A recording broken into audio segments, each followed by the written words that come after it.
After an earthquake, I asked to stay at my parents' house with my 5-year-old daughter. They said, without the child, we don't have space for her. She burst into tears. I just said, noted. 3 days later, they were regretting everything. The 6.2 magnitude quake had cracked my apartment building's foundation. The city inspector red tagged it that afternoon. I had nowhere to go, and my daughter Rory was terrified of the aftershocks. Every tremor sent her diving under the kitchen table. We can take you, Mom said on the phone, but just you. Your old room is a craft studio now. What about Rory? She can stay with your sister. My sister lived an hour away and worked night shifts. Dad's voice in the background. Tell her we don't have space for a child running around. Rory looked up at me with those huge brown eyes. Are Grandma and Grandpa coming to help us? Not exactly, I said. Then to my parents. Noted. I checked my bank account. $847. Enough for a motel for maybe 2 weeks if we ate ramen. We found a sad little room with water stains on the ceiling. Rory cried herself to sleep, asking why Grandma didn't want her. My parents posted on Facebook about praying for earthquake victims. 37 people called them angels. I blocked them both. We made it work. I picked up weekend shifts at the diner. Rory did homework in the booth while I served coffee. The owner would sneak her pancakes. Your mama's a fighter, she'd tell Rory. 2 months later, I'd saved enough for a deposit on a small house.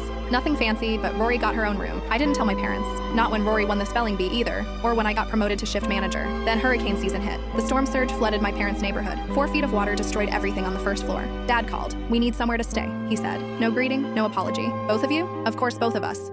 I looked around my living room where Rory was building a fort. I'd love to help, but we really don't have space for 2 adults running around. Silence. You can't be serious, Mom said on the other phone. I'm dead serious. Dad can stay. Just Dad. We don't have room for Mom. That's ridiculous. Is it? I seem to remember a similar conversation. Besides, weren't you posting about how insurance will cover everything? They called back 6 times. I didn't answer. They showed up 3 days later looking haggard, clothes smelling like mold. Dad had aged 10 years. Please, Mom said. The hotels are booked. We've been sleeping in the car. Rory peeked around my leg. Is that Grandma? I could have slammed the door. Instead, I said, you can both stay. On one condition. You apologize to Rory. You look her in the eye and explain why you turned away a scared 5-year-old during an emergency. They did. Rory listened carefully, then said, it's okay. My mom says family is who shows up, not who you're related to. You didn't show up. She went back to her room. My parents slept on an air mattress in the living room. Every morning they saw the drawings Rory had made during those motel weeks. Pictures of her and me against the world. The night before they moved into their rental house, I overheard them in the kitchen. She's exactly like you, Dad said to Mom. Stubborn and unforgiving. No, Mom replied quietly. She's better than both of us. As they packed to leave, Mom tried to hug me. I stepped back. You're welcome to visit Rory if you make an appointment first, and if you're nice to her. 3 days after they left, I got a call from their insurance adjuster. There was a problem with the claim, something about unpaid premiums and a policy lapse.